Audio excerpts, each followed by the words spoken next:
So, bakit nga ba tayo gumawa ng website or gagawa rather? So, bago yan, buksan na muna natin ang ating website na naka-local host. So, ito na po. Buksan po natin. Ayan. So, makikita po natin ang ating pangalan at kung ano po ako. So, ako isang programmer at isang educator.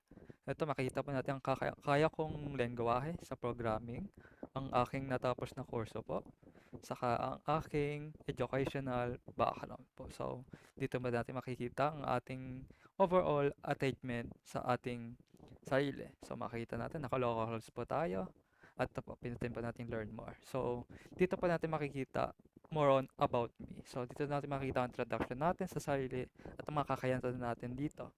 So more on introduction natin to sa mga interviewer natin. So ito makikita natin ang works natin saka yung hire me page ko. So ayun lang naman makita natin dito sa pagdating sa works.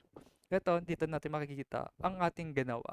So, ito, mga nalagay ko dito is mga sinokis ko kung saan proud ako na ito ang pinapakita ko sa interview. Ito yung ginawa ko. Ito, dito ako proud. So, more on, sinokis ko yung kung yung ginawa ko noon. So, ayan po, yun ang works ko po. So, makita pa natin, pagbuksan natin ng hobbies. Ito lang naman ang hobbies po natin. So, malay mo, yung in-interview mo, may gusto rin sa chess or galaro din. So, malay mo, ano lang naman, moron, background mo lang. So, education, attainment, ayan, mga natapos pa natin. Yung high school po ako, nung senior high school, at saka nung college. So, ito pa natin, yung hire me page pa natin. If ever na interesado yung interviewer pa sa atin. So, yung resume at yung calling card. So, yun lang naman. So, makikita pa natin ang overall parang kagalingan natin, parang showcase natin yung sarili natin, kaya ba tayo gumawa ng website.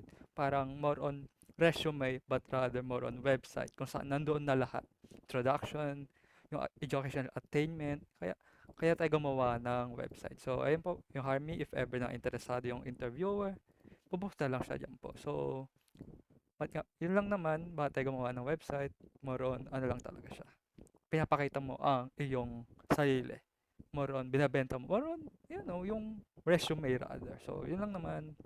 So, yun lang.